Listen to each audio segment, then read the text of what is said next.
And it's actually quite timely, Chelsea, for you to be here because this is the first episode we are pivoting towards a ska format. Hell yes. So everybody pick up your microphones. We're going to... You need pick it up. I almost regret bringing it up because you're going to see I'm such a casual. I'll be like, yeah, I like ska, I like Real Big Fish and opening Spotify to look at ska artists. I appreciate it, I guess. I'm not a expert by any means. But that's the right way to enjoy it because like any person, even if you've never been exposed to it, can just press play on something, a classic song, and it's no. I agree with Dwight's sentiment here because I was never a big ska listener, but yeah, you can put it on, and yeah, I dig it. I feel like the flow chart of if you like ska is just, do you like trumpets? Yes. I do. I like a good horn section, definitely. But yeah, and especially like I don't know why it plays particularly well for like adolescents. Yeah, but that's what just a stranglehold on like my musical proclivities from when I was like 11 to probably 15 or 16 or something. It's such a weird thing how other genres of music, like I think of old rockers like classic rock, somehow that music, it kind of works almost. It can be sung by like an older guy or lady and it makes sense. But ska's like, it just, you revert to being like 14. Like everyone who's performing ska transforms into a teenager. It's so cool. But like in a way where you just feel like you have shed it's in like a joy. It's joyful. Yeah, it's absolutely yes. I was goth, so I had to be into satanic ska. That's what I was into. Is that Mephistopheles, great band. Is that actually a thing? It is one of my favorite bands of all time. I'm writing it down. I'm interested. Absolutely check them out. I was my music niche when I was a teen was like classic rock's the only good music. Everything else sucks. I'm going to go see Doobie Brothers this weekend. What are you doing? I've seen Doobie. That was me in high school as well. But then that pretty much transitioned into just like only listening to the Grateful Dead for a very long period of time. One of my housemates, we have another couple that lives with us, are really close friends. He's a huge Fish fan. Yeah, I am too. Yep. That's what I'm saying is I listen to your show and I'm like, oh God, I feel like I know them and I don't. It's very parasocial, but I guess I have like a big enough YouTube to be like, I'm making you be my friends. I feel like I every time I collaborate with a podcast I like and I find and I enjoy and I'm like, I want to work together. It feels like I'm making like are you familiar with Pulgasari? Like the Kim Jong was it Kim Jong Il or Un, where he kidnapped Chinese directors and was make me Godzilla. I do the podcast version of that a lot. This is an example of that. Teach me how to make a monster. I'm making you just make a podcast about Disney that I am also in for my own entertainment. I mean, not to be too dharmic, but we all are trying to find and learn more about ourselves anyway. So this is actually very helpful. Yeah. I mean, I inserted myself into this because I had so much fun just like chatting with you about Disney the other day. So. I'm so happy that you're joining us for this. Speaking of that, when you guys were talking about some Disney favorites, I came up with this for you guys. You ready? Okay. Mm-hmm. All right. Hit us with it. Check this out. All right. No one squeals like Disney. No one steals like Disney. No one even knows how to grease wheels like Disney. That's beautiful. I was waiting for the Gaston riff you said you did in the DM. I built it up too much. I was waiting. Yeah. I'm curious how. Okay, so I don't know why we were talking a lot about Gaston. I mean, why not? Well, we know why. We know why. His chest, every last inch of him is covered in hair, or so the song says. But he's on steroids. Do you think that if there was a strike, would Gaston be a scab? Yeah. That's hard. Yes. Yeah, or would absolutely. he be a union thug? Like, would he be breaking knees and stuff? Do you mean like the Gaston in the story, or do you mean Gaston like playing the character at Disney? Which like the one? guy. Oh no, the cartoon. I don't know why. Like he's too vain. Yeah, way too vain. He would suck up to power. No, Yeah, I absolutely. disagree. I think he's a union guy. His little like toady guy, yeah. No. LeFou. I had LeFou to- is a scab. Let's that guy. He doesn't even train legs. I think man. Gaston is a union He's all guy. upper body. Like one of the first Gaston! one of the first interactions Shane and I had that we were talking about the other day was like arguing about whether Gaston was leftist or not. I love this because it can go either way. I'm torn. I don't know. He's I don't not. know. No, he's a reactionary. So you're going to populist side with the peasantry. prince, the beast? At the point that I made to you, however many years ago now, is that using, a historical materialist analysis on this story, the prince would be part of like the liberal nobility, and so it would be part of a more progressive towards eventual socialism than the rabble-rousing peasantry. They're like an angry mob. They burn down things they don't know. I'm sorry. Maybe they have a reason to be angry. Okay, of course they do. That doesn't mean that they're advancing towards the ultimate goal of the liberation of all peoples and nations. I'm gonna be the Beauty and the Beast centrist. I see both sides, and I think both sides have a perfectly legitimate argument. No, same here. I in fact, I had to Google who Gaston. I didn't know. You've I never haven't seen it. Beauty and the Beast? I was a kid, like not since I was like literally like a tiny child. Yeah. Oh boy. I saw it in theaters, I think. Wow. That may have been the last time I saw it. Oh my god. Wow. I know this is a bit like inside, but I just put into the DM this picture of Gaston holding the rifle looks exactly like that picture of that woman in Northern Ireland around the corner fighting the British. There it is. We'll have to Oh my post this God. after we do the episode. Gaston, like Isn't that good? Scottish lady talking about Thatcher. Don't you think she did any good? Not a bit of good. Not a bit. I'd put a stake through her heart and garlic round her neck to make sure she never come back. Isn't that a pretty horrible thing to say when her funeral's going on right now? Too bad. Too bad. Yes. I'd put yes. I'd put garlic around his neck and stab him. And Yes. Badass. Easily one of my favorite quotes of all. oh, she's the best. I like Gaston's blunderbuss, I gotta admit. Yeah. Why does he have pretty arrows good. for He's it? just firing pellets everywhere, like not directly hitting anything. Fuck it. I love it. Is he going to put the arrows in there? Like, what is the idea there with the arrows in that picture? Oh, he does have arrows, doesn't he? Oh. Well, when he runs out of his, musket balls or whatever, then he's got to revert to something that he's got training Just in. grab him and throw him. Just throw him. yeah, he doesn't have a bow, so he just like just stabs with them. It's not efficient, but He's a militia man. He would be a 3%er today. I can't agree with that. We'll agree to disagree. Rules. He'd be at the Capitol in a QAnon shirt. He'd be the shaman. he'd be wearing- yes.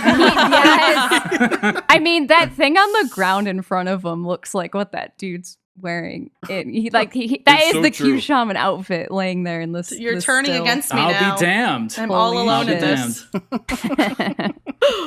Yeah, they even have an arrow pointing towards the quiver of arrows. I was gonna ask. Oh my God. Did you draw that? Who the hell drew that? It was I don't not know. I. What's that It was about? not I. I'm not that deft of an eye when it comes to inconsistencies in Disney storylines. You know what? I think LeFou would be the guy carrying out the podium. Yeah. And like, you just Gaston, look what I got! Oh, Nancy Pelosi's secret hard drives.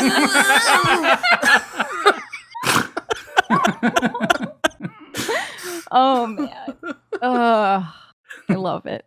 Well, you said so. When was the last time you guys have seen? I'm so curious. When is the last time you guys have like watched not even like a newer Disney movie, but like an old one that like would have been a kid maybe the first time you saw it. Literally, I mean, I just had to Google LeFou as well. I'm gonna be probably doing a lot of Googling if we're gonna be like referencing. Sure. Disney I'll characters. send pictures. I to guess the- Shane and I haven't too. watched Disney movies since we've been together. I just realized that. we were gonna watch Togo, and I still really want to watch it. I guess that doesn't count in the like animation canon. Yeah. Most of what I watched as a kid was like Star Wars, which is now also not safe from Disney. Right. Yeah. I guess the last Dude. one would be Star Wars. Yeah. When yeah, I yeah. Google Togo, Is it the Willem Dafoe movie? Yes. Yes. Okay. Do we want to get into Togo?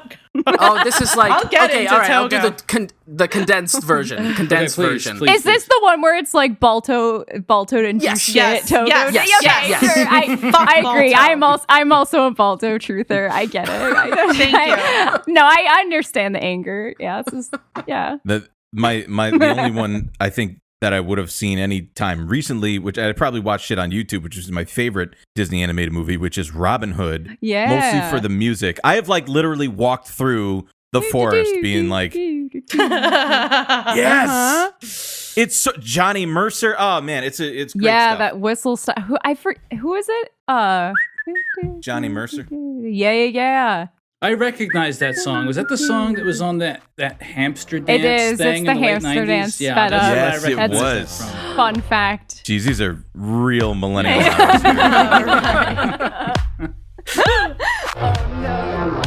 Now when I was a young boy, about the age of 5, my teachers taught me I could be the greatest man alive. They told me I could change the world, be whatever I wanted to be. There was no one in the world like me. Every one of us was so unique. I'd not be an average man. No, sir, I'd be no average man. So I had those big dreams. Welcome back, everyone, to Eat the Rich, the show about our political economy, late-stage capitalism, and the millionaires, billionaires, and multinational corporations hell-bent on staving off its death rattle. I'm Dwight, and today we have with us Shane. Gorsh. We've got Chris. We've got Carrie. Hey.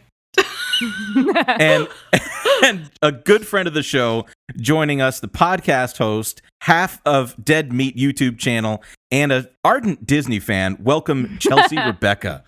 Hello. It's so awesome. What an to be honor. here. I have to follow Mr. Movies. I am nervous and excited. Listen, we value all of our beloved guests and friends, so welcome. Make yourself comfortable. Thank you. And so I believe we were discussing before we just off mic here. We were discussing our individual proclivities for our Disney stuff and waxing a bit on the Robin Hood stuff because if I'm not mistaken, stop me if I'm wrong, but didn't there was like a writer's strike or something like that, and they had to recycle, or they were just being cost efficient and they had to recycle some of the animation from Robin Hood with the Aristocats? I've seen stuff like that. That sounds right. Yeah. That whole era of animation, basically, I mean, it's relevant to what we're going to talk about today because basically post strike, and then they're trying to build their way back up to having another hit like a Snow White. And the studio, basically Disney, just every 10 years or so would make a movie that almost bankrupts itself. And Robin Hood and those movies like it are this period where they just don't have money to make animated movies, and they start Xeroxing animation instead of like hand drawing it, which if you look, you can tell the difference between Xeroxed animated movies and like the hand, like the inked ones. Inking is way more expensive.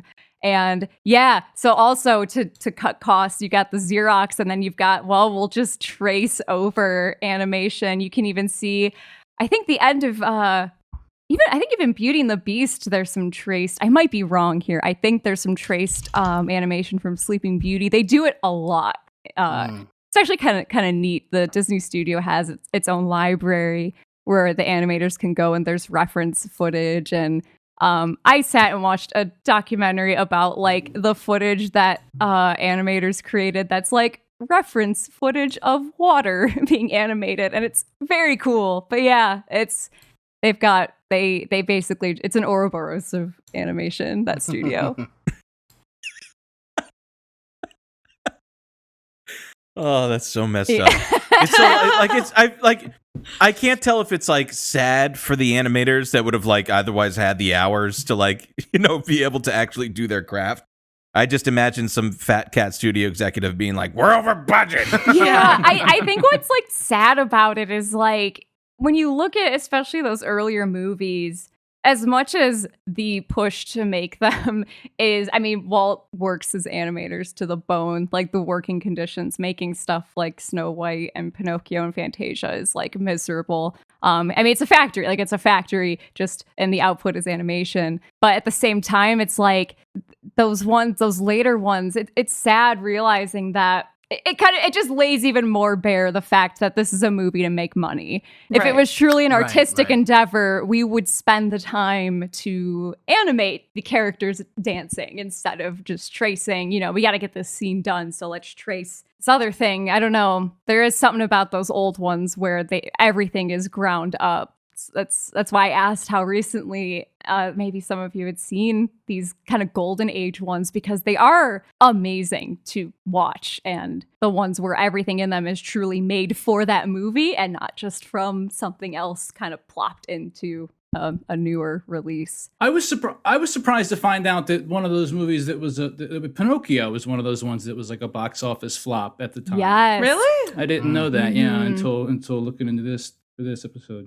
Yeah, it's weird that. So yeah, Snow White comes out and just crushes it. I don't even think they thought it was going to be as huge as it was. And what's amazing about Pinocchio is like it's the same passion that went into Snow White, or at least like it's the same like just super like, I don't know, manic Walt, just like, oh my god, we have to keep like breaking ground, like cinematic ground. Let's keep going. Let's keep this hype train going kind of thing. So it's like still that frantic energy plus a ton more money to spend on making it visually amazing. And Pinocchio is like many people would consider I would say the best animated film ever made in terms of like technical stuff. That's when I talk about the like archival footage of water. That's what that was done for, was Pinocchio. All the stuff with the whale and all, it was truly like nothing had been done like that before. And artists still like who work there will go and dig up that like those drawings of waves and bubbles to use still as reference. I was thinking about Pinocchio the other day when that Cruella trailer came out, because I was thinking, what if they did like a gritty reboot of Stromboli? Yeah, he's literally the villain from Pinocchio is literally named Stromboli. I would want that so much more if James Gandolfini was still with us. Yes. Oh my god, that would be so good. I'm getting sad thinking about how not possible that is. Yeah. You telling me he's a wooden boy? He's a little wooden puppet? Which is it? Is he alive or not? He's putting him in the Pinocchio in that cage singing dirty work. And I love it. We're gonna make him work at the Bing. He's gonna do a couple of sets. Oh, I'm so glad you guys started watching this. I saw on Twitter you said you just started watching it. Yeah, this is my first time watching The Sopranos ever. Shane has seen it before. I've never seen it. So many times. I was saying to one of our friends like how good it is, and he said something like, "Oh, who would think one of like the greatest shows of all time that's universally acclaimed would be good?" Oh, it's perfect. Oh my gosh. Yeah, I have to admit that's another one that I haven't. I watched the first season like years ago. I haven't seen it in its entirety. So it's a lot of TV. Whenever someone's like, "I haven't seen a TV show," I'm like, "Yeah, that's a lot of time to spend on one thing." I get it. Yeah, I'm already spending all that time on Civ 6. Like I've already got exactly one thing at a time. Yeah. Have you played the new expansion yet? Oh yeah, that's all I've been playing is Portugal. Portugal rocks. Yeah. Really? Oh, yeah. That's so cool. I'm like, oh no, we need to stop the conversation before we go down Civ road. Yeah. It'll just be a Civ podcast. We need to talk about more abusive employers from the 30s. Exactly. Yes. Maybe it makes sense to get us going here. I can walk through Walt's early history. Yeah. by all means. So, of course, last week we talked about the modern behemoth that Disney has become, and its insane IP acquisitions, and a few of those themes are going to come back up. It was surprising to me looking into the history because, I've seen a lot of the Disney films and obviously all the other things that it's bought, but I never really looked into it too much. I always just took it for granted or learned about it through like film history, like, oh, okay, yeah, here are these groundbreaking things. And when you look up Walt Disney, it is a lot of this bootstraps, entrepreneurial kind of, like way back to the very first episode we did of this show when we were talking about the Waltons. It's the same kind of thing, trying to sift through that. So I'll try to parse through the interesting parts to get us started. But so Walt Disney was born December 5th, 1901 in Chicago to father Elias and mother Flora Disney. Or was he? Oh. So, according to at least this one biographer I found, Mark Elliott, the details of Walt's birth were somewhat complicated and mysterious, unclear. One theory is that Walt Disney was actually born in Spain and then brought to the United States as a baby and then was like passed along to his father in California during the gold rush. What? Whoa. In that I did not know. It's just like a very There Will Be Blood backstory. Right. Stolen baby alert. Bastard in a basket. It's a very outlandish story, and people have picked apart that particular claim. But this particular biographer, again, noted when he was looking for Walt Disney, he couldn't find a birth certificate. And apparently neither could Walt himself, which was something that, at least according to this biographer, plagued him in later life. He spent many years of his adulthood trying to track down his own birth certificate. So some weird, shady thing going on there. But he had a lot of weird baggage, I think, from his childhood, because so I don't know a ton about like Walt as the person. I couldn't tell you much about like his life pre Disney. But I was reading something yesterday about how he talked a lot about how his dad was a socialist, and would come home with like union pamphlets and stuff. And he describes his father as being very naive and having been taken advantage of by the unions. He's like always kind of had a and also people cite his there being like a before and after in terms of his personality when his mother died, which would have been around the same time, I think, as the strikes. So there's like some like weird personal life stuff that feeds into all this. He's a very strange dude. If you look into his family background, again, even beyond just that kind of weird origin story, there's a lot of strange stuff that happened to him as a kid. So like, speaking about his father, Elias Disney, so he was originally Canadian, and then he moved to the United States, and he was sort of like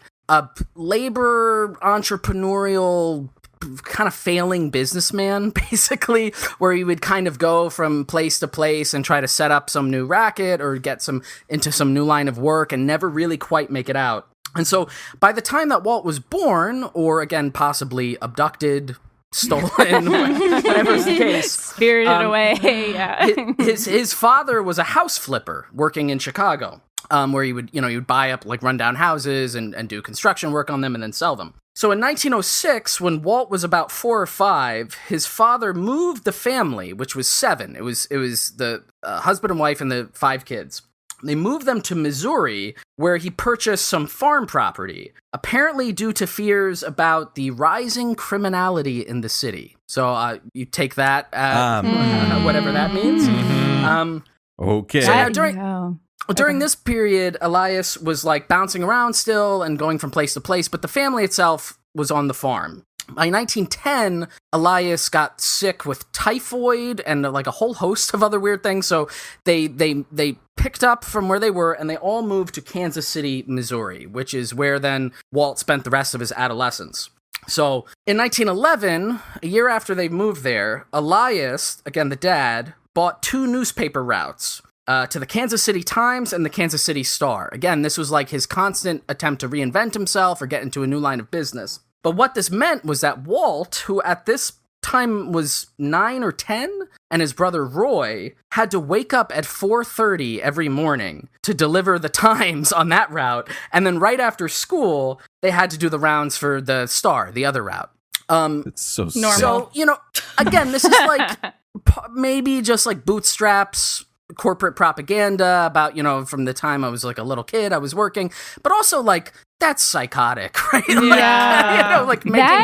That whole era, especially, it is bizarre when you realize that he wasn't born in Missouri. Like, he moved there and has this really weird romantic kind of obsession with it, to the point where when you go to Disney parks, every single Disney park you walk in and it's Main Street, USA, and it's modeled after that town in Missouri. Like, it's supposed to be, especially in Disneyland, it is I don't want to say recreation, it is a very romantic memory of what. Right. So you can imagine that's the street where he's, doing the paper route, basically. Right, exactly. Yeah. It's sort of classic Americana small town thing.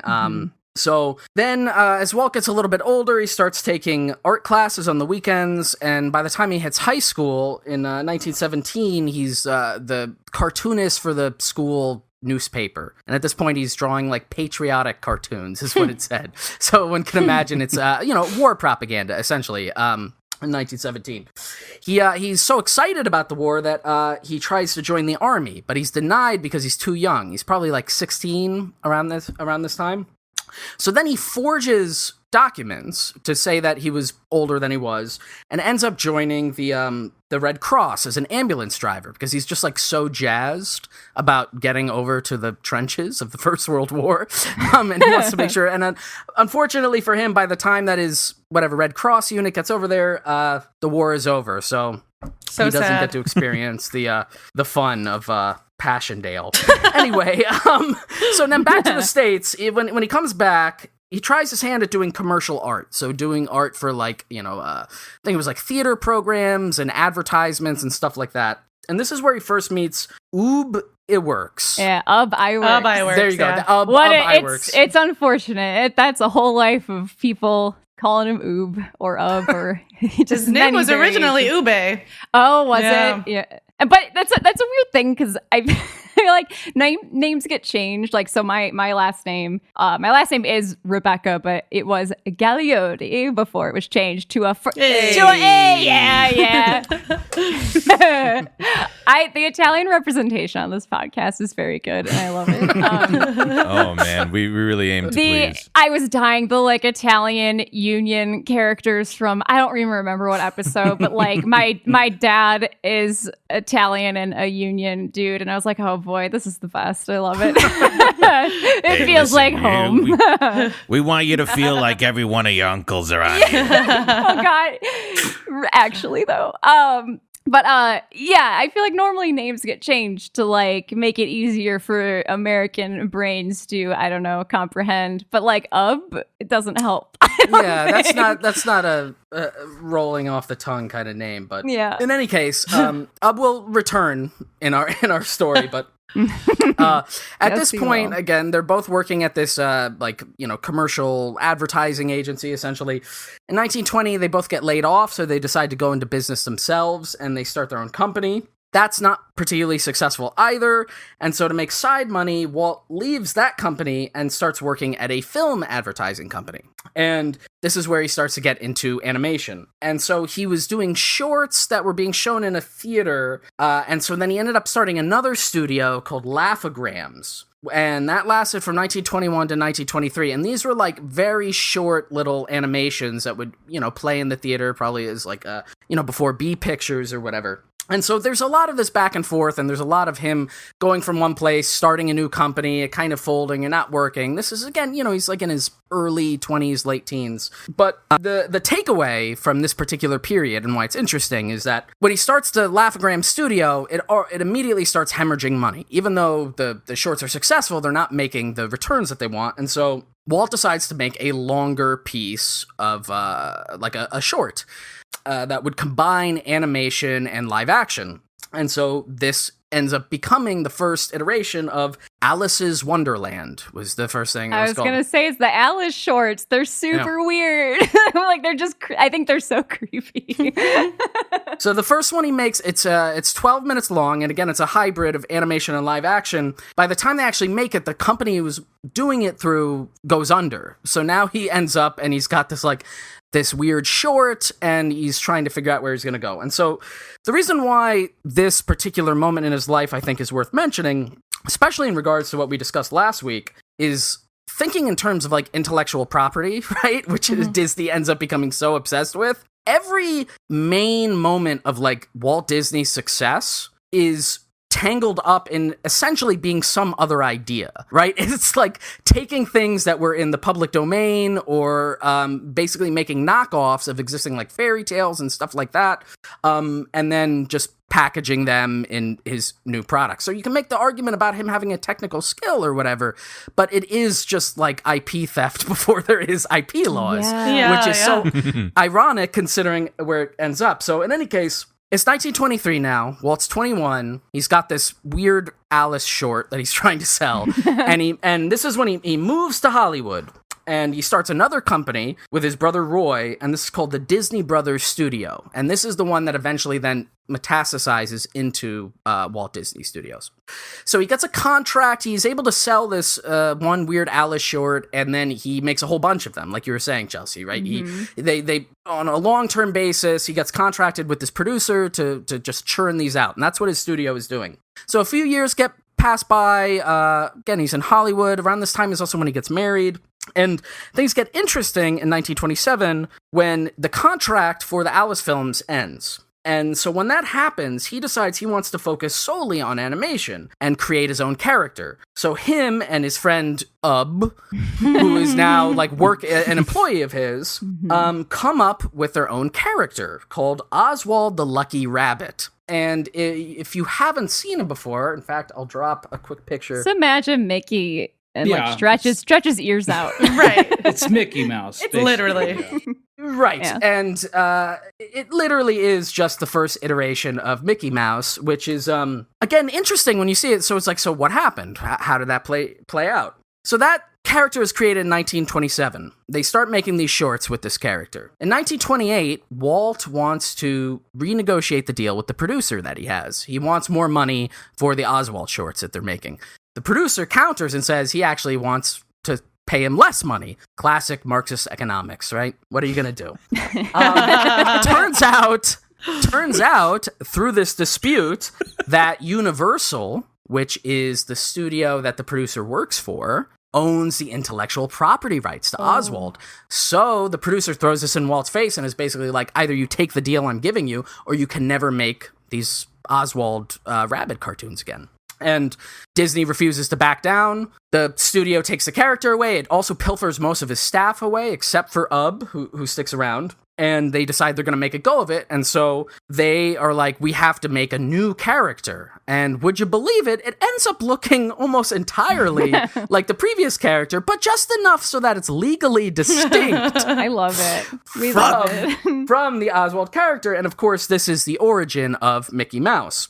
And so they do a few like test shorts and stuff with Mickey, but the big hit, the first film that they put out is Steamboat Willie, which probably most people have seen or are familiar with, and this is in 1928. Now, apparently, this short, Steamboat Willie, was in part inspired by the success of The Jazz Singer, which was out at the time and was known in film history as the first talkie film, which means, it had sync sound, whereas previously in in silent films, whatever, they might have like music, but it was an accompaniment that somebody would be playing. This was the idea. You'd have like a record or something else playing alongside the film that mimicked the sounds that were coming out of it. So Steamboat Willie did that as well. Why don't you describe what The Jazz Singer was about for people who aren't familiar? That's what I was going to say. In terms of thinking about inspiration as well of what it was pulling from The Jazz Singer, unfortunately, would you believe it, most of the landmarks in early American cinema and the history of cinema are mired in like really fucked up racism. So of course, The Jazz Singer is a deeply racist film. It's a minstrel show as a movie. It's Al Jolson in blackface. the whole film. And would you believe it that element also entered into the character and the drawing and the design of Mickey? So the original Mickey Mouse cartoon, right? He's kind of in a costume that is and it sort of has a drawing design that is reminiscent of, again, a minstrel blackface racist trope. And in fact, there's one point in the cartoon where he like has some sheet music and he drops it and the page flips over and you see the title of the song and it was like a famous minstrel song. At the time. I did not know that. It's a very, very one-to-one comparison that essentially this was playing on that same trope. But regardless, it's a big hit. People see it and they flip out. They love it. At that time, they're like, hot diggity dog, a racist mouse. Wow, that's incredible. It just blows their fucking mind. Shane, I don't know if you did that on purpose, but hot dog was Mickey's first spoken word. Oh, that was... No. That was hot dog. I don't know why. I remembered that yesterday, and for some reason, all I could think about was, I think, Chris, it was the video you posted that my fiance and I can't stop like quoting to each other, where it's that gorilla with the keyboard where they're like teaching it how to talk, and it's like it just presses hamburger. That's all. Just Mickey pressing the hot dog.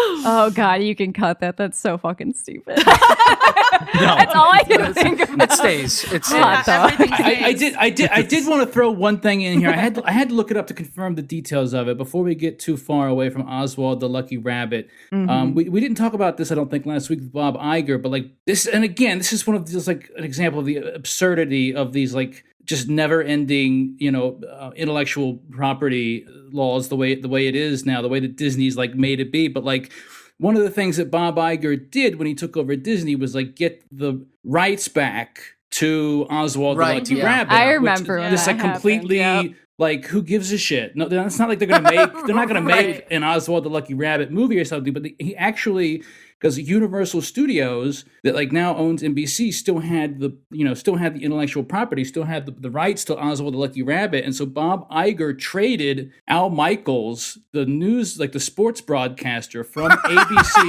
to NBC in exchange for Oswald. I got a sportscaster, and I'll take the racist rabbit. That's my final offer. I don't know sports. I thought you were gonna say Al Michaels, a character from.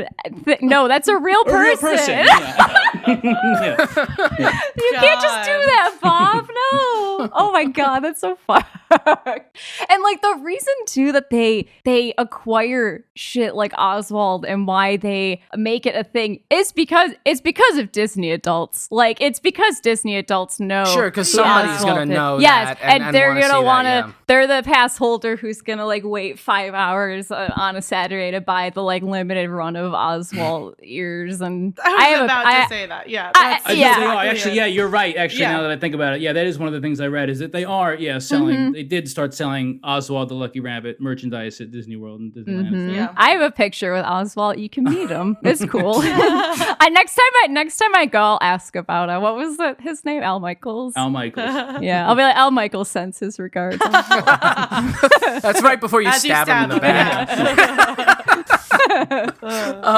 So anyway, just to again run through this quickly. Big hit, Racist Mouse. Then America loves Racist Mouse. Then there's a string more of these Mickey cartoons. They're a popular hit. The next kind of milestone is in 1933.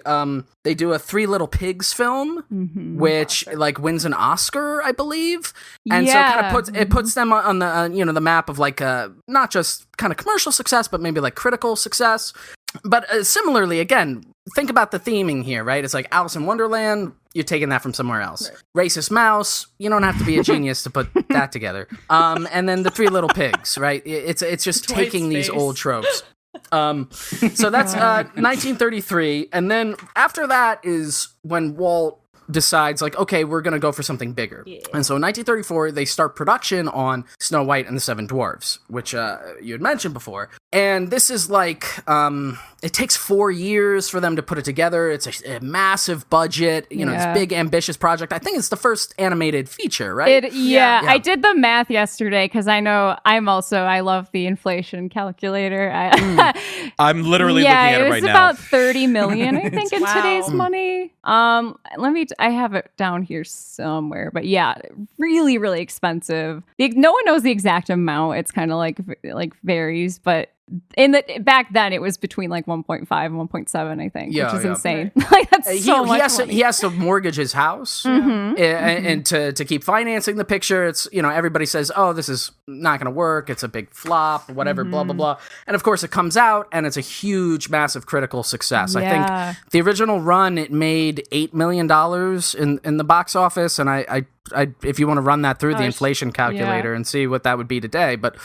It's a huge. Can you imagine today going to your banker that holds your mortgage and is like, I got a dream. We're gonna put out this cartoon. I'm gonna be a star. He's like, you're spitting on me, sir. I was gonna say, incidentally, like you were saying, like a lot of people thought he couldn't do it. The movie was gonna flop. Like it was a stupid idea. Disney's folly is what they called it. Industry. Disney's folly. But someone that really supported him through this was Charlie Chaplin. And we can come back to this because there's an interesting little story about Walt Disney and Charlie Chaplin. Oh, I am very interested because I'm not quite sure. I do want to talk, like, while we're on Snow White, I think it's, since we're going to get to the strike eventually, I think it's so important to talk about, like, what Snow White was and, like, how it got made, because understanding, like, how, like, we take Disney movies for granted now. They release them every year. Like, they just are a thing that happens. They're like weather, like, they just come out, but a full-length animated movie with sound, like, they're Academy Award winning shorts. So Three Little Pigs, there was Flowers and Trees, The Old Mill. Those are like 8 or 9 minutes. And Snow White is 83. Right. They increased their staff. I think it was like, I'm pulling these numbers out of my head, so I could be off, but it was something like 200 to like 1,300 people. They had to increase, and they invented, I mean, I can send a picture to the chat, but they basically invent like new technology to make this movie, and it is incredible. The multiplaning thing? Yep, I'm setting the multiplane camera to the chat right now. That is a genuine technological innovation, and it makes the film beautiful. And I think that's why it's so, like, it puts the strike in such an interesting context and like really makes you understand why it was such a blow up, because like, again, what is this picture showing? Yeah. Okay, so let me describe what's going on here, because again, I'm openly, like, I love these old animated movies. I think they're incredible. Like, I highly encourage you, like, as an adult, go back and watch them. It sucks. It's hard to remove it from the context of like Disney, the behemoth. Of course. Like, it's hard. But like, as art, they're insane. So what you're looking at is, okay, so we have, if you're listening, let me try to describe this. Imagine like you've got like basically a giant, like a, what is it called? Like a construction, scaffolding. Yes, okay. It almost looks like a big piece of scaffolding, where at the top you've got two guys, and you can see they have a camera that is pointing at the ground. You can see like the film canisters are in there, and it's being held up by this like rig. And right in front of the camera, you have your foreground, that first plane of glass that's maybe like, I don't know, 8 feet up off the ground. So that might have, I don't know what scene they're working on here, but I could imagine that would have maybe some bushes and maybe some trees. Then in the middle, near this guy's head, so maybe like 4 feet off the ground, is the middle of the frame. I would imagine that's where the characters probably are. They probably have, like, I don't know, the dwarves or something, or Snow White.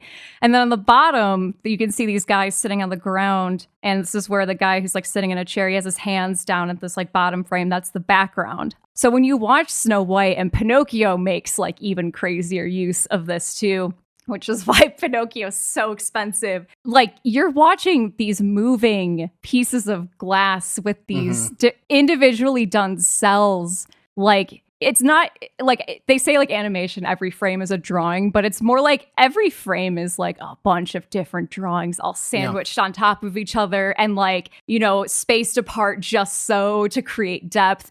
it's insane. It's a way to force perspective. Yeah. Because usually and when you're drawing create movement. Exactly. So you can, as you move the planes, it gives the illusion, right? Like if you have a wide lens looking at, a rolling field or a mountain or whatever, it creates that illusion. And it's beautiful. It is. It's beautiful. I almost want to see, if I can't find it like really quick, I won't bother. I'll send it to you guys later. But the opening of Pinocchio, it's like this sweeping shot through the village, and that's done on the multiplanes. If you watch it, the camera, they're literally moving these pieces of glass and stuff up and down to make it look like the camera's moving through the scenery.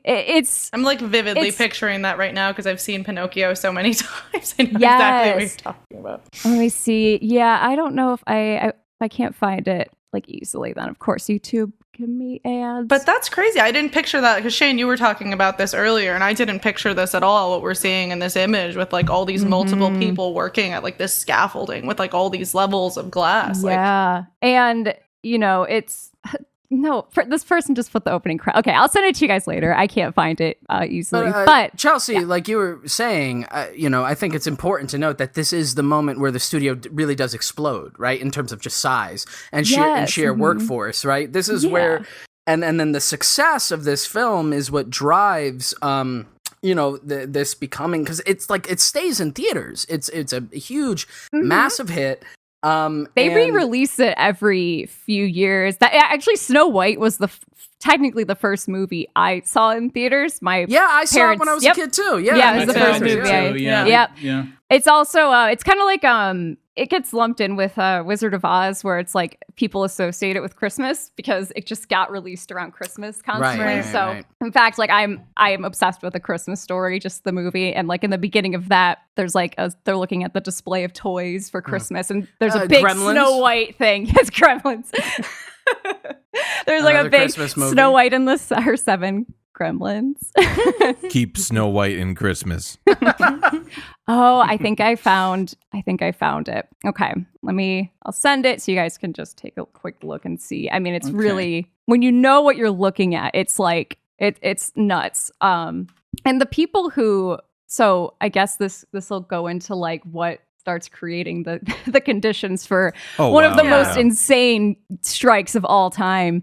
I guess, do you want me to give some kind of just general like animation like guild history? Because I think there's also some interesting stuff there too, in terms of like there's like a Looney Tunes strike right before Disney, and it might be worth like looking at just what's going on around. Like Disney's watching all this shit happen, and it's I keep imagining like in a Godzilla movie where you see the water and it's coming, and like you don't see Godzilla, but he's like, it's clear it's this big wave come. Like Disney is like a fisherman on the dock, like, oh, just waiting for the unions to come get him. It's wild. This is really cool. I was going to ask, is this accomplished by moving the panes of glass up and down? Yes. Okay. Yeah. Oh yeah. Mm-hmm. And and again, sorry, I'm like I'm parsing through my notes. One thing I'll add too, because then Pinocchio comes out after Snow White, and then there's also Fantasia. Yes, Fantasia. It comes out those years, and me too. as you're describing like this wave, right? Like that's approaching, that like Disney's anticipating. Interestingly, as a little tidbit to set that up, in 1940, Disney changes his political affiliation from Democrat to Republican. I didn't know that. Very curious. Which is also in the midst, wow. Which is in the midst of the New Deal, right? Like, what are you reacting to? That you're so that's finally. And so then that leads into what ends up occurring. So, okay. Yeah, I guess I'll give some like really brief lead up to that then. Because then, that totally, all this stuff is totally why Walt's like, oh, just kidding. So like 1927, you get, so the Motion Picture Academy of Arts and Sciences, like, they do the Oscars, like they still exist. They were formed because, like it was filmmakers and studio heads wanting to like get ahead of unions, and they wanted to form basically an in-house type thing where it's like, it's a union, but not really kind of thing. Actually, I have this quote from Dorothy Parker, who she's a screenwriter, poet. She actually was blacklisted. She was blacklisted by Hollywood during the the communist witch hunt stuff that we will also talk about later. But she says, going to the academy with your problems is like trying to get laid in your mother's house. Someone's always peeking through the curtains. And so that's what like unions are at that point, before you start getting stuff like the Screen Cartoonist Guild, and the Wagner Act passes in 1935, which a big part of that is it makes it illegal to fire someone if they try to unionize. Wow, yeah. That exact same year, this woman, Sadie Bowden, who was an inker and a scene planner, and inkers is like being an inker at an animation studio at this time is like you're a factory worker. It's like one of the most like tedious jobs. It pays pennies. It's mostly women doing the ink and paint at these studios. That's doing like the color work, right, over the line art. Yes, and the line work. Yeah, so it's line, and it's a very punishing job, especially because if you're tracing, if you're doing the ink, you have to be good enough at animation to be able to capture the same like life that your original drawing has. Like you can't just trace something. You have to have an understanding of what you're doing to make it look good. They were severely underpaid. So she's fired from Van Buren Studios, which is like another animation studios, actually by a guy named Burt Gillett, who was brought over there because that studio was about to go under, and he was an animator at Disney. So before he went to the studio and fired her, and she becomes the first person to picket an animation studio. It's usually her, or it's like her and her husband I sometimes see, but like her husband's never named, so I'll give her the credit for being the first one. But yeah, so that's when in 1936, there's like a union attempt at Fleischer's Popeye and Betty Boop, like that studio. Max Fleischer is such an asshole. The guy who runs that studio, he's done like amazing stuff. I don't know if you've seen his Superman cartoons from the 40s, but they're beautiful. Like they watching those, I'm like, oh yeah, I really enjoyed superheroes before the like Marvelization of them. Those are something really neat to check out too. But he even like to avoid his studio unionizing, he moved his entire studio to Florida so that he wouldn't have to unionize. Jesus Christ. But the thing that happened was like he then had to pay like a ton of money for any animator to want to move there, and then bankrupted himself to own the unions. Bye.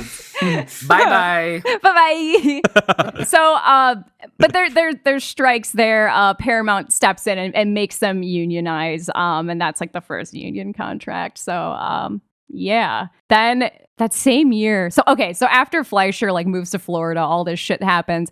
That's when you get the Screen Cartoonist Guild that's formed. And in 1941, so the same year as our strike, this guy named Herbert Sorrell becomes president. And he's like, I even wrote in my notes, by God, that's Herbert Sorrell's music. Like he is like the villain. Like he is Walt's villain. Like Walt testifies about him in front of Congress later and calls him a commie. And yeah, he is the bane of Walt's existence, and I fucking love him. Herb Sorrell is like, yeah, he's gonna be a main character in this whole thing. But yeah, then there's like the Looney Tunes strikes where Leon Schlesinger like locks animators out of the studio because they're trying to unionize. Like this year, that like 1941, it's like when all this shit's happening, and Disney's just like watching it all happen around him, and he's just quietly waiting. Switching his political allegiance. Yeah. He's just waiting for it to happen. Oh God, it's gonna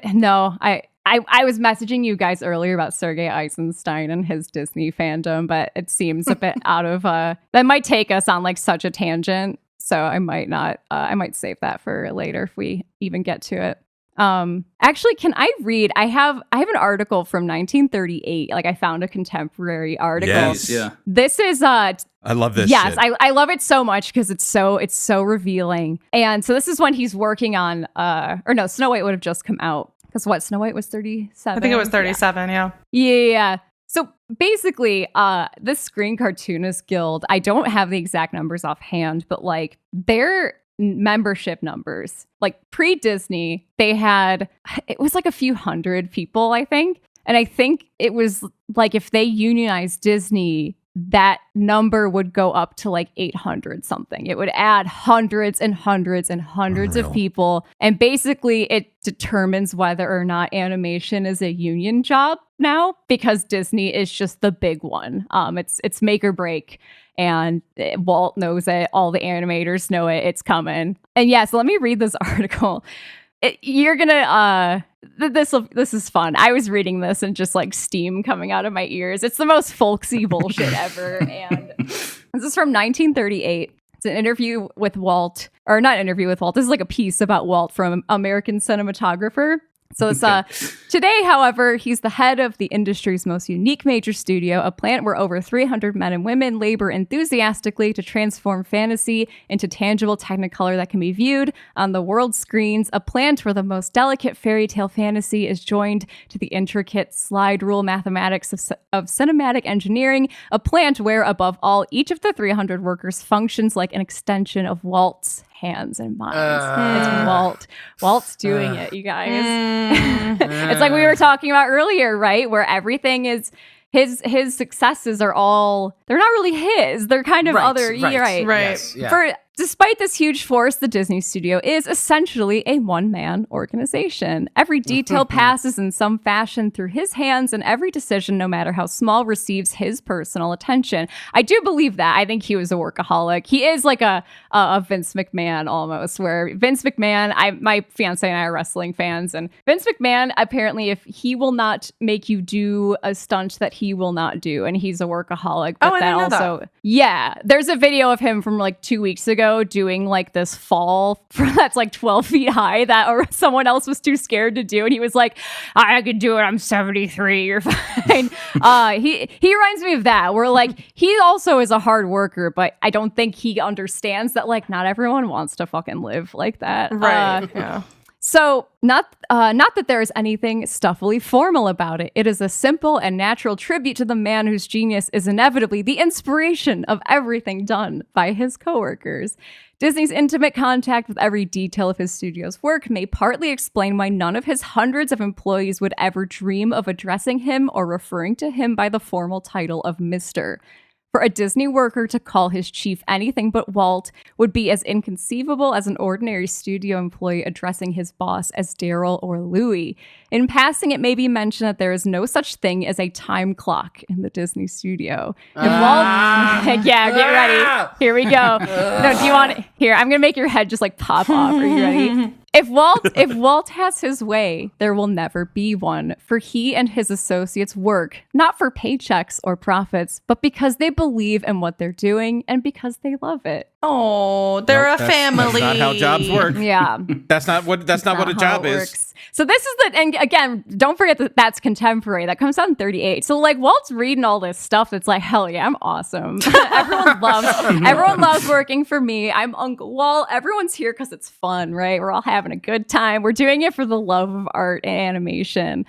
And he also I have a quote. Go ahead. I'm fucking mad. Dude, it gets so much worse. That's what you do for like Habitat for Humanity, right? Or something. You know what I'm saying? Not like your job to feed your family. Yeah. Oh, this is fun. I love listening to you guys like just get so fucking pissed, and I'm excited to like come here and be like, my turn to just piss everyone off. There's also we have a quote that little bit about him not being called Mr.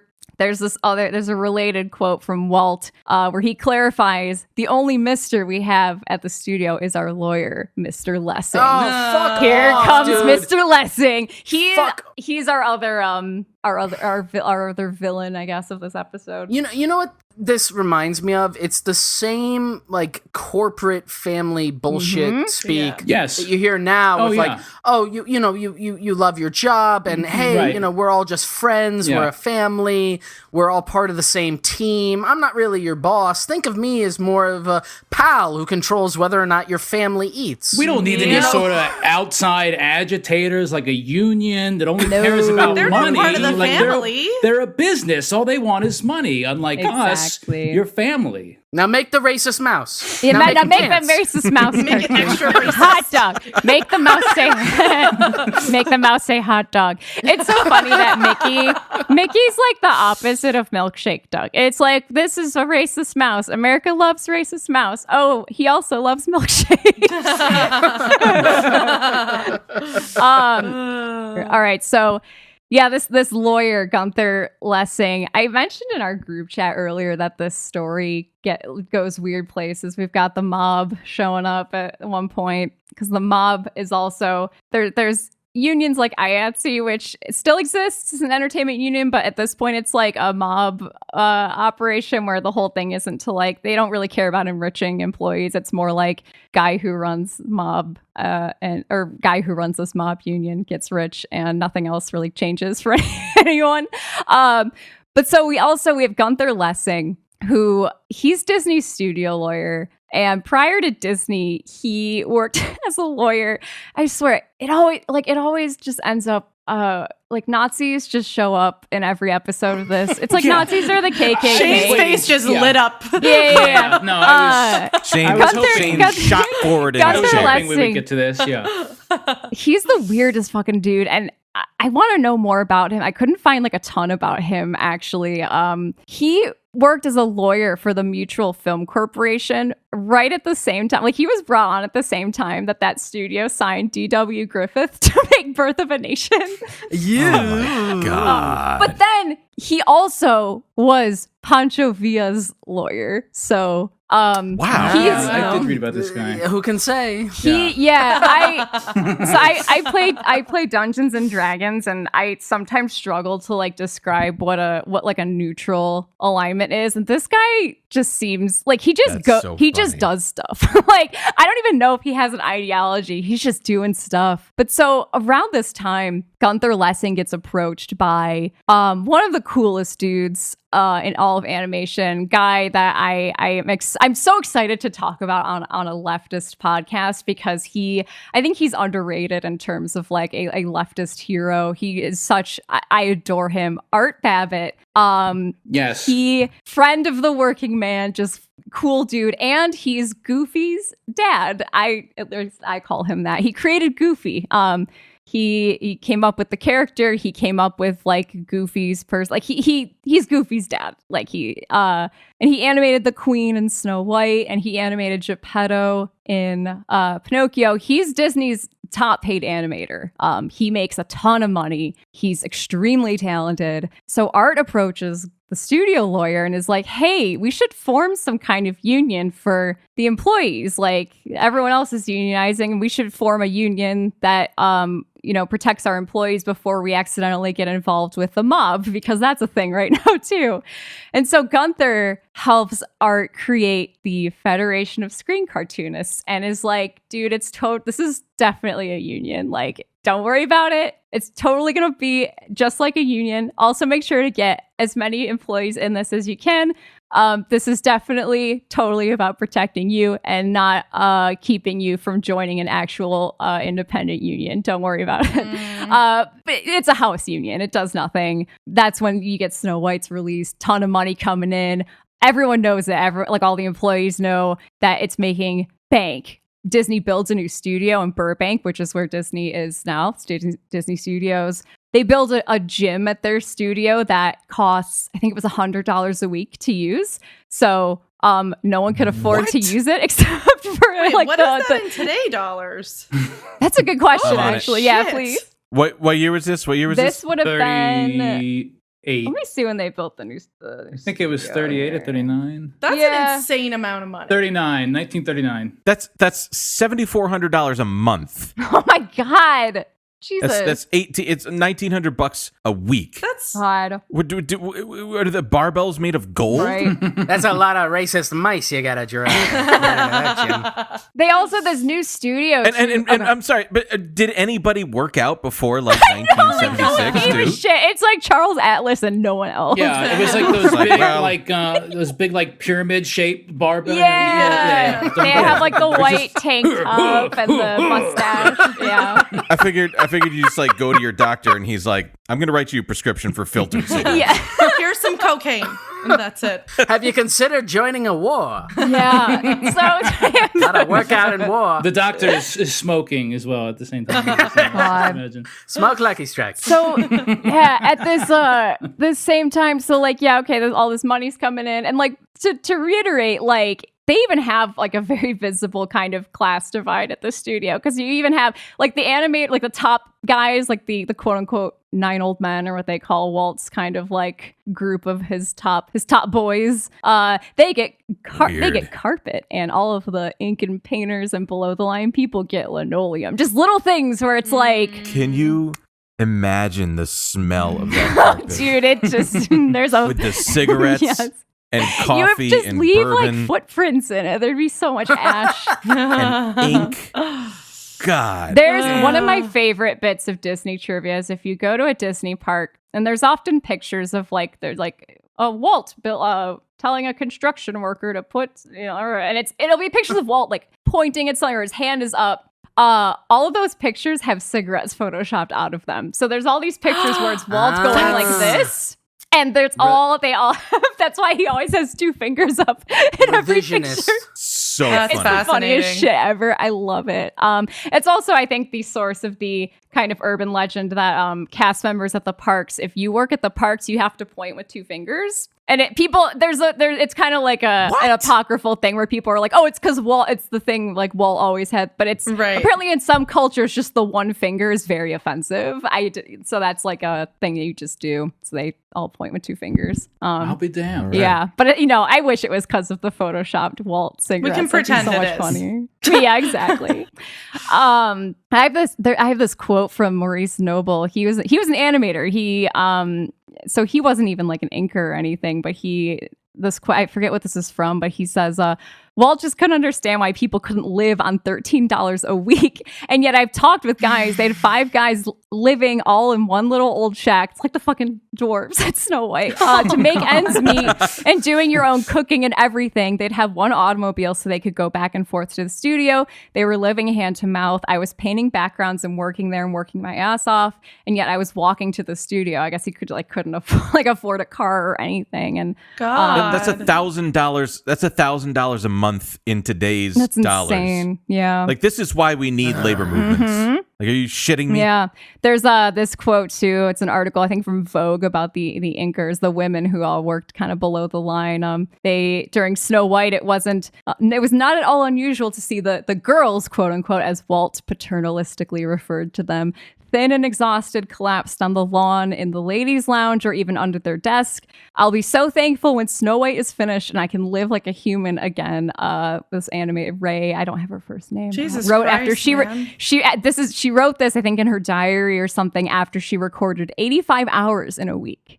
We would work like little slaves, and everyone would go to sleep wherever they were, said anchor Jean Lee Keel, one of 2 left-handers in the department who had to learn everything backward, which I thought was kind of interesting. Yeah. So you'll never make it in this industry. But then, so here comes this guy Art Babbitt, who he's making, he makes, I think, the most money out of all of the animators at the studio. He's like the top paid guy, and he's like, what the fuck? He refuses to use this gym. That's why I brought up the gym. And Disney asked him why. And there's literally a quote from him saying, as soon as you make it open to everybody, I'd be delighted to join. So 1940, again, this is Walt being like, shit, the unions are coming. Him and Gunther, that lawyer, call Art into a meeting because Art, they know, is like, he's a troublemaker. Like, they know that he tried forming this like in-house union that failed because it accomplished nothing. They had a meeting with Roy Disney where they were like, hey, let's give the inkers a raise. And Roy was like, no. Also, he even says in that meeting, I have no use for unions. Like, he lays bare that he's like, no, fuck off. So that's why Gunther and Walt, they call Art back in because they know he's just going to keep making trouble. And they're like, hey, we want to bring back your in-house union actually and make it real this time. Please help us stop the Screen Cartoonist Guild because they're trying to actually unionize the studio. And as a reminder, the Screen Cartoonist Guild, they're legit. That's Herbert Sorrell, that guy I mentioned earlier. He's president. This is not like the mob run union. This is legit. This is like the union where if they unionize unionize Disney. This is the big turning point. And so Art Babbitt calls their bluff, and he's like, this isn't about protecting employees, or else you would have let me do my in-house union earlier and you would have negotiated a contract with us. Why'd you say no? Why are you all of a sudden? So he sees right through it. There's a quote from him too, where he says, I would have liked to have said to Walt, well, you're the boss, whatever you say goes, and then I'd be a good boy. But still at the same time, I feel I owe an obligation to all the people that have been foolish enough to follow me into this thing, and I can't feel that it's right. And he's talking about that other union where it just fell apart. And he really felt guilty for letting that fail. And he really, he carried that with him into this. He started this strike essentially as like a debt he felt he owed to all these other employees that worked for fucking pennies and worked themselves near to death. Then Walt has a giant staff meeting, this like infamous staff meeting, and he is addressing everyone, and he says, there are certain individuals who would like to blame the executives of this company for not foreseeing this calamity that was caused by the war in Europe. World War II's gearing up, so also like money is weird at that moment. But he says, I think that is unfair. How the hell can anyone hold us responsible? And the same meeting, Walt insists that none of this had to suck, and people could, we could all make this not suck if people would just quote, if every one of you would dig in and do his individual and collective damnedest to roll out production of the highest quality with the most economy. So basically like, fuck you, work through it kind of thing. But now there's now Art Babbitt's pissed, and there's a rivalry in the studio between that, like, there's people who want to join the guild, like this actual union, but there's people who want to join that like weird federation where it's like not real, basically company men who don't want there to be a real union. Right. So yeah, at this point, studio management like can't stop Art Babbitt from doing his thing. May 16th that year, Disney lays off 24 guild members. The guild then demands to sit down with him or they'll strike. Disney says no and then fires Art Babbitt. He's like, fuck you, and he fires Art, who is his top paid animator. Shit. Like, let me remind Jesus you, he Christ. invented Goofy, and he was just like, fuck off, and fired him. Jesus. Yeah, now you fucked up, Disney. Christ. Yeah, he really like that meme of Goofy where he's like, I'll fucking do it again. I thought this whole time is like, that's such, I just have a feeling Art Babbitt would appreciate the energy of that picture, because that's such like who he was, and he was so cool.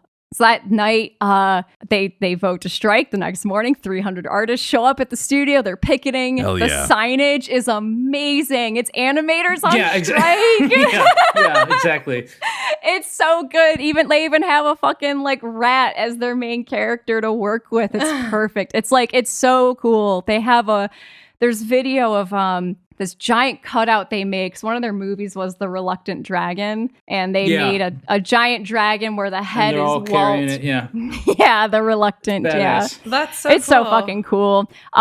Herb Sorrell, that guy who is president of the guild, he helps them strike. He helps bring in union animators from Warner Brothers. So all the Looney Tunes guys come over and they start building effigies of like Walt and Gunther. There's even a picture of a, I want to see if I can find it. They build a giant guillotine. I want to see if I can I love that. Yeah, they like hanged one of them in effigy too. I had notes of that. Let me It was see like a if- Yeah, I functioning think it was guillotine, Gunther. right? Yeah. Yeah. Yep. Dude, Did they yeah. put Mickey in it? I forget who. No, there's like a. Let me see if I can find. It's gonna be hard to get out of this one. I think that this. If I'm not Dog.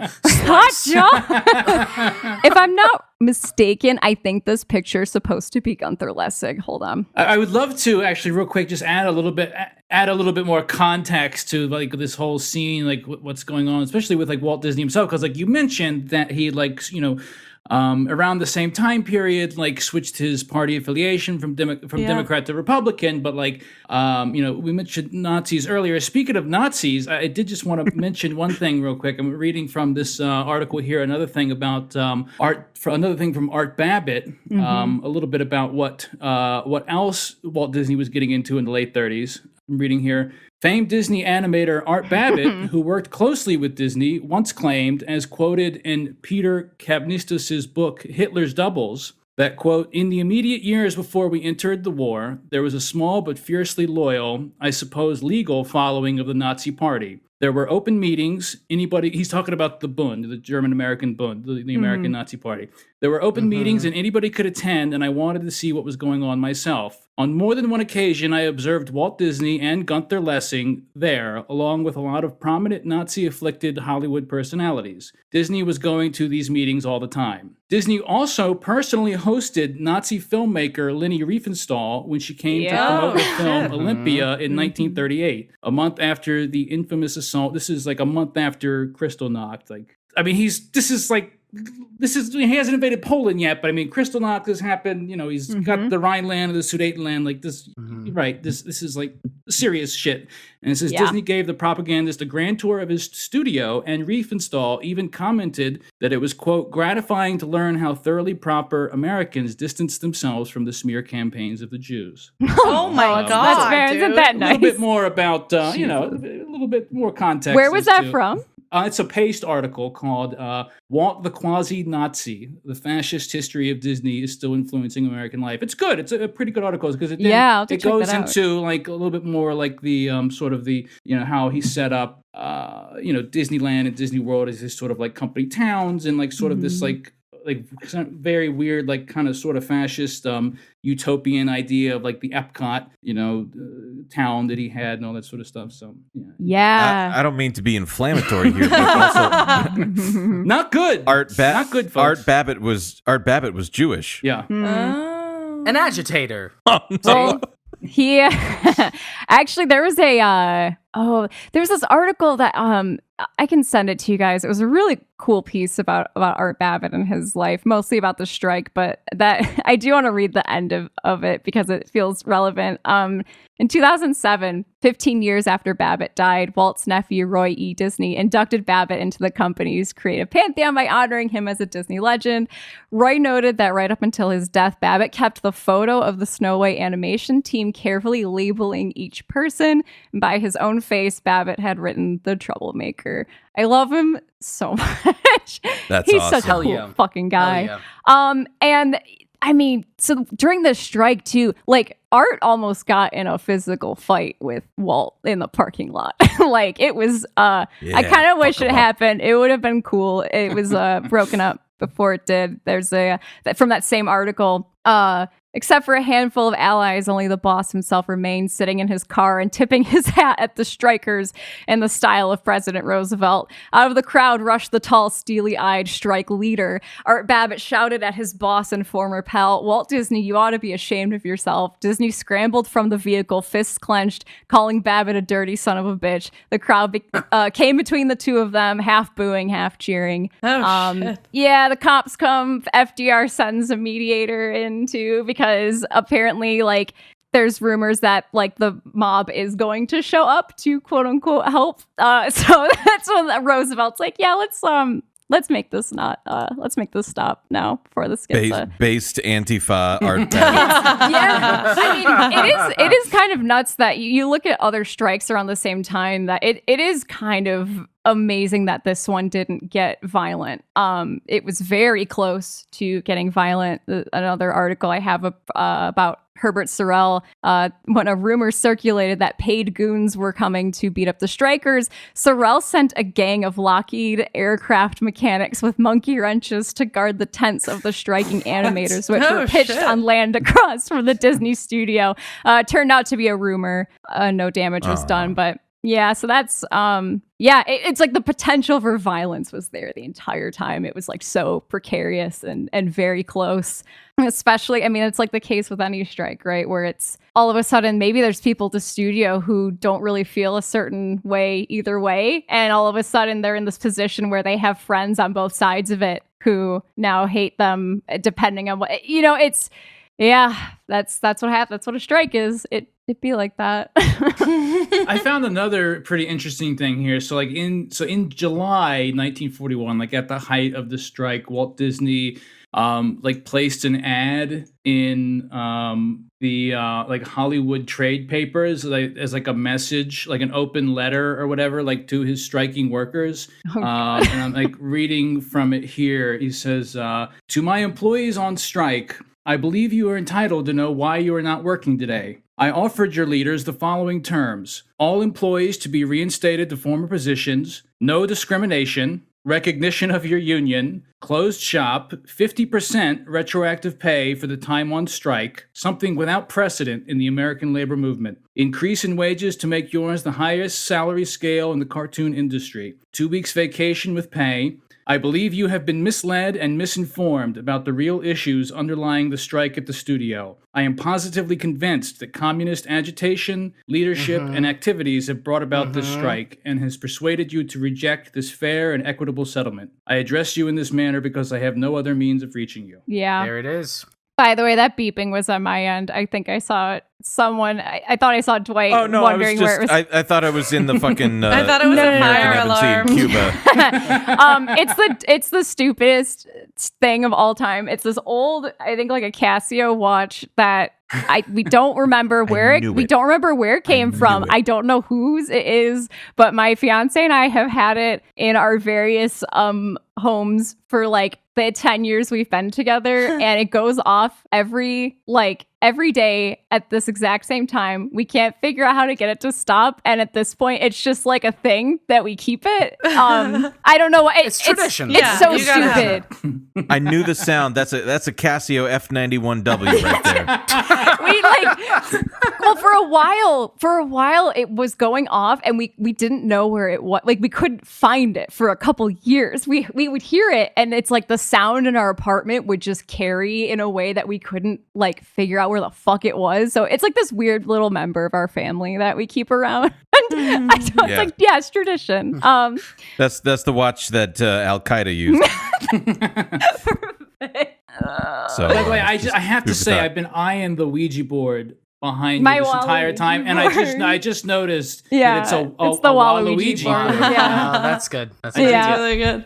If I can maybe, and if this is jumping too far ahead too, we can wait for it. But just Chris, that like open letter that you have there, very much to me also sounds like word for word what the way that Walt later testified in front of the House On-American Activities. In relation to the strike, and called out those people. You know, this is during the Red Scare in Hollywood. Looking at the transcript of his testimony and finding this the particular pieces that are relevant to him talking about the strike, there's it's just the same fucked up kind of idea of the outside agitator, the same line that was held by right-wingers basically throughout the entire 20th century, that any kind of labor movement thing was fucking foreign communist agitation. And I did want to read a portion from the testimony that speaks to this particular part. But after running through it a couple of times and trying different voices out, and then I listened because there is video of it and you can hear like Disney, it's recorded. I really want to hear it in Dwight's Sleepy Trump. Yeah, it's such the last paragraph that you I'll pasted. I'll be in so there. happy. Yeah. So we'll wait. And after that, return from the Pentagon. Dwight, I'm ready. Where's the? So, Dwight, let's do this. You be Disney.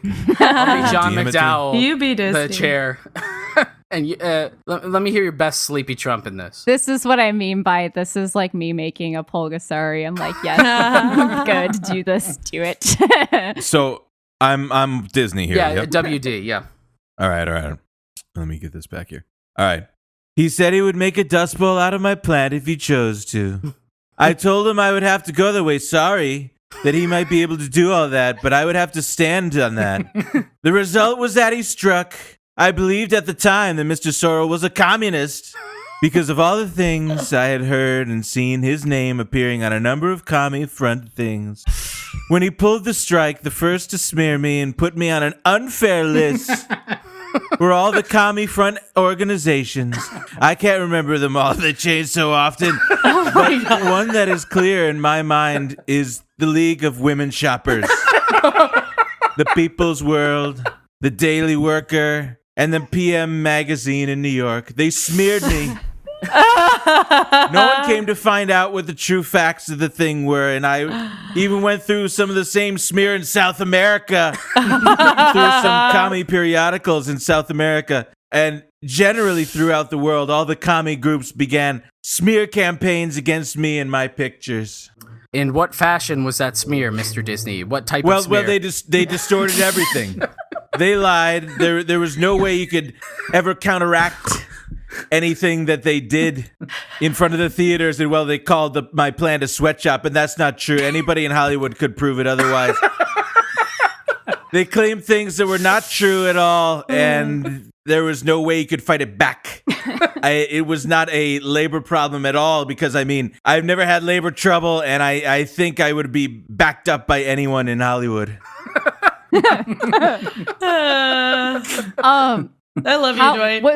Was any of that? That might have been my best. Was any of that off, or was that all like straight up what it said? That was word for word. That's I wasn't looking at. I just was watching it happen, and I was like, "Wait, I can't tell if you're ripping." No, I or couldn't That's a tell if he was transcript, ad-libbing man. part of that. That was very. It's a similar meandering kind of thought. I think stream of God. consciousness style. Yeah. And through the rest of the transcript as well. If you read it, like it's always comes back to, like, they were lying about me personally, right. and I have a lot of friends who I'm not necessarily going to name right now, but Yeah. you ask anybody, everybody knows I'm a good guy. I take care. God. The other weird rhetorical things he does is he refers to his workers as his boys. Right. Yes. He always goes like, my boys, my boys, I'm 9 taking old care of men, them. yeah. That's my family. Almost like, again, that the family thing, but also like maybe, way back when, that desire to go to war, but never really having that experience and being like, well, now I'm a troop because I Yeah. did some things, He's like the tech guys that today are like, we're getting in the trenches and putting out fires. Exactly. Yeah. Right. We got to join a war room right now. Like that. Which means they're going to sit and do an actuarial study on like an Excel Right, spreadsheet. yes. Exactly, yes. Yeah, and his whole his relationship with his employees, like the strike is just such before and after for his personality, even as like a boss to work for. Like he genuinely, I think, was really shocked that people wanted to be paid to make stuff. I think he genuinely was like, but we love doing, like, guys, we love this. This is our passion, and this is and it's like, yeah, we all. There's 5 of us living in like a single room apartment. Walt, like, come on. Well, he of course makes like tons of money and gets like all the acclaim and like, dude, he makes enough money to build a choo-choo train in his yard. So, but you guys are doing this for the love of the game, right? Exactly. Yeah. And that Uncle Walt kind of like everyone made Disney films because they believed in Walt and they believed in the projects themselves and they believed in the artistry of it is like such a noxious thing that still, like, to this day, like, the culture of that studio and that company is the weirdest shit of all time. And it's like, oh man, the fact that Disney is also, like, even before it became the like big monopoly that it is now becoming, and is there's been that culture the whole time. Right. Like it's a company where the work culture is you're sacrificing a little bit to be like, this is a privilege to work here. To be a part of this is a privilege. Yeah. Sick. And now that it's Sick. like that company attitude and ethos now combined with the fact that they are slowly accumulating everything is like, it's so fucked. I get so It's worked sick. up when I think about it. Yeah. And it really, like, we joke about the Disney adult and how, like, I am a Disney adult. I enjoy a Disney product every once in a while. But it's like they really like have sucked so much joy out of even letting yourself enjoy like a Disney film or going to the parks. It is a weird thing to go to because I've been to D23 a few times, and D23 is basically, it's like Disney's official fan club, and they have a convention. It's Disney Comic-Con. Every 2 years they have it. And there's something extremely fucking creepy about being at a a Disney fan convention where it's everything Disney, but it's every media property. Like it's not, it's a Disney convention, but Disney owns everything. So it's just Comic-Con. Like it's just everything. It's it really I don't know. Like the company's always been obviously problematic, but it's like just the additional fact that now it's like being a fan of Disney. Like what the fuck does that even mean? That's like I'm a fan of media. Like, right. It's the only game in town. Like if you like Star Wars, you're a Disney adult now. Yeah, it's and there's people like I remember when they acquired Fox, especially a lot of people saying like why, like I guess I get why people are mad, but also like Disney makes quality stuff. Why would we be mad that they're then able to make stuff of quality with this other IP? Like it's crazy the like excuses people will make because they enjoy the output. Right. And because for a lot of people, part of their identity is tied up in like being a Disney fan. Yeah. And I've seen, I have a lot of friends who, big Disney, like, I mean, I'm a Disney fan, but I'm always like, I have friends who like, they go like the full, like, I know people who have gone on the tour, like you can go on the tour at Disney and you can visit Walt's apartment, right? Because he had an apartment there. And there's, if you go to the parks and you look, it's like when you walk in on the left-hand side, there's a light that is always left on in Disney's apartment where he lived. He didn't live there. he would hang out there. But I know people who've gone on that park tour and are like, I cried visiting Walt's apartment. And I'm like, Jesus Christ. I mean, I'd cried too, but not for the reasons that maybe they did. I mean, like growing up in Florida, I knew a lot of people who like their whole identity was like being into Disney. Like, people like in our general age range now that still have like their whole apartments decorated with Disney stuff. My cousins are from Orlando. Yeah. Yeah. I mean, like just a lot of people in Florida are just like, it's out not here in even LA, being a it's the Disney same. adult. It's like another level of like fanaticism, I guess. Were you going to say something, They need Shane? to be liberated. Yeah, no, I was going to say, before we get into the parks, because I want us to, take the time that is required to go into the weirdness of the construction of the parks and the whole culture of the parks. One last thought about, in terms of the strike and Walt Disney's personal politics, that is worth mentioning here is that, the HUAC testimony that he gave was 1947, which is 6 years after the strike, and it's also after the Second World War, which I mentioned was like the Red Scare in the country as a whole, but particularly in Hollywood, right? That's what it was focused on, and prior to that HUAC hearing, Disney was a founding member of this organization that was called the Motion Picture Alliance for the Preservation of American Ideals, which look at Dwight's face. If you're not familiar with, the name should tell you something and the timing of it. This was according to them, their own mission statement. This was their the point of their organization was that they believed, quote, in and like the American way of life, we find ourselves in sharp revolt against a rising tide of communism, fascism, and kindred beliefs that seek by subversive means to undermine and change this way of life. End quote.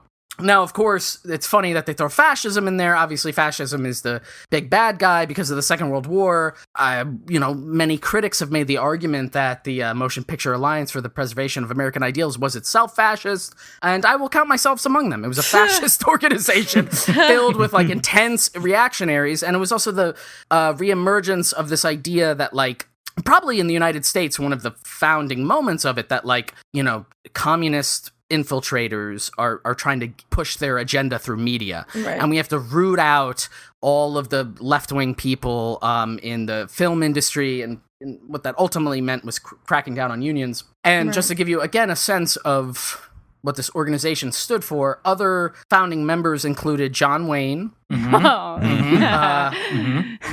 a big spokesperson for them. Sorry. No, we're not doing Hot diggity dog. Ronald Reagan. There we go. Oh, yeah. All right. Yep. And then get this. Bonzo. Ayn Rand. Oh, perfect. I love that for what him. a fun crew. Fuck.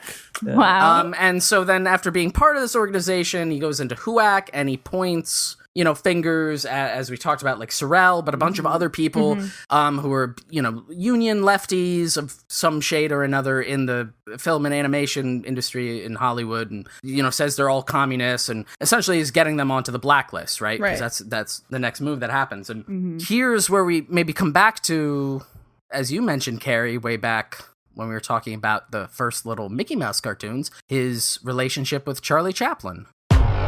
Well, folks, we did it again. Turns out there's so much garbage to cover with this corporate megalith that we, with your permission, will split this into 2 episodes. We'll return next week with Chelsea Rebecca to continue it, and it gets dark. Till next week, stay cool. Till next week, stay cool. Till next week, stay cool. Till next week, stay cool.